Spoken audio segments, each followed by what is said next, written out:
April 19th, 1995, 9:02 a.m. I'm sitting in my newsroom in Calgary, Canada, and we are all floored by the video that splashed across our screens.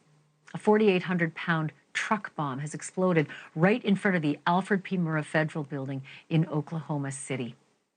It looked like a war zone right in the heartland of the United States of America. And it happened exactly 30 years ago this week. The devastation was almost instantaneous. A third of the building was reduced to rubble in seconds. 300 neighboring buildings were flattened or heavily damaged. 168 people killed, including 19 little kids. And more than 800 other people were hurt. Here's some of what our KFOR, News Nation affiliate reporters, saw that day.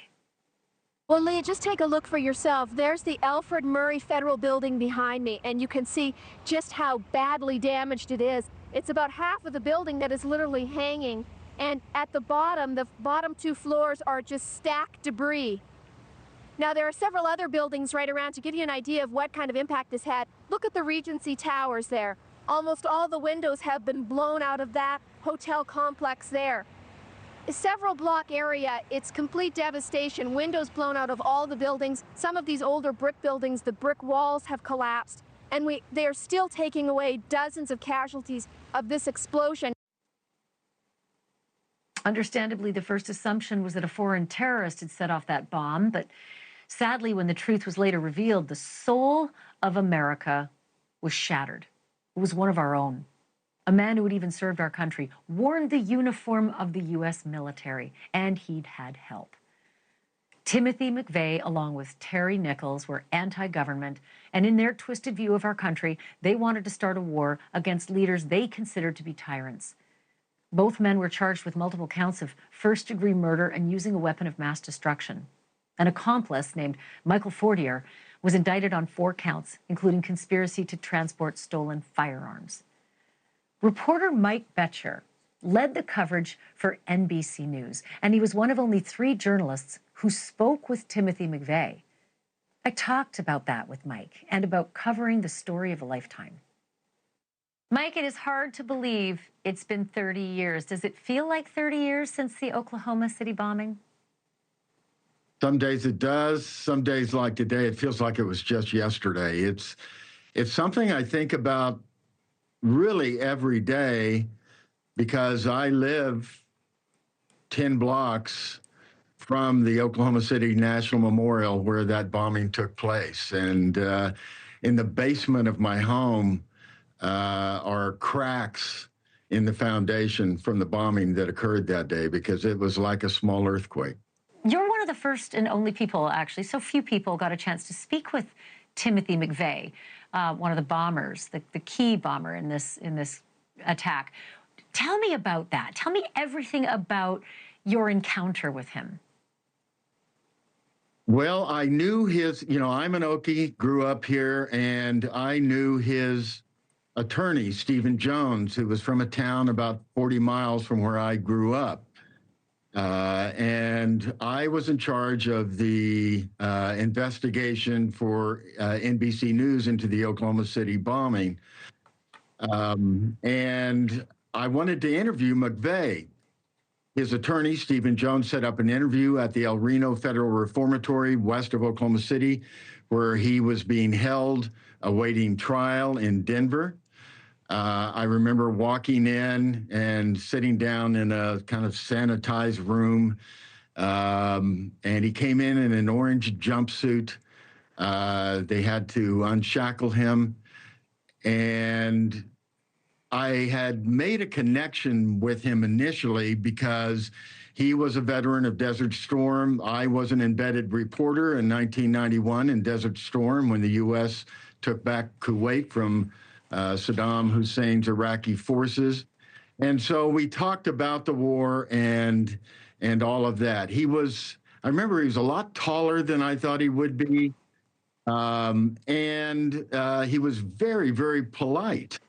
He seemed like, the boy next door that you'd meet in your neighborhood. But once I turned the conversation towards the federal government and his thoughts on that, his eyes turned steely cold. And he said, I don't want to talk about that. I don't like the U.S. government. I think he used the word tyranny. I wasn't allowed, although I did ask. He wouldn't answer questions about the bombing. But you could see in his eyes the hatred for the U.S. government. And I'll never forget that, because this nice young man, very polite, suddenly turned stone cold. And I was witnessing, two different personalities in one sitting with Timothy McVeigh. I have always wondered about this, because when I heard back then, 30 years ago, as a young journalist, that he had made the comment that the children who were killed were, quote, collateral damage, I just wondered what it would have been like to be in the room. Did he seem at all divorced from the reality of 168 murders on his hands? Was it just did it just seem like a clinical function of his business? I think the latter. I think you hit it on the head there, Ashley. I mean, he thought what he was doing was right. Bombing was a response to Waco, to the Branch Davidian compound issue that occurred 2 years before on April 19th, 1993. He wanted to start a revolution against the government of the United States. He thought that's what would happen if he did this bombing. That is my belief. And to him, it was a military operation. They planned it out. He had toured the federal building, and I am convinced he knew that there was a daycare center in there. 19 children died that day.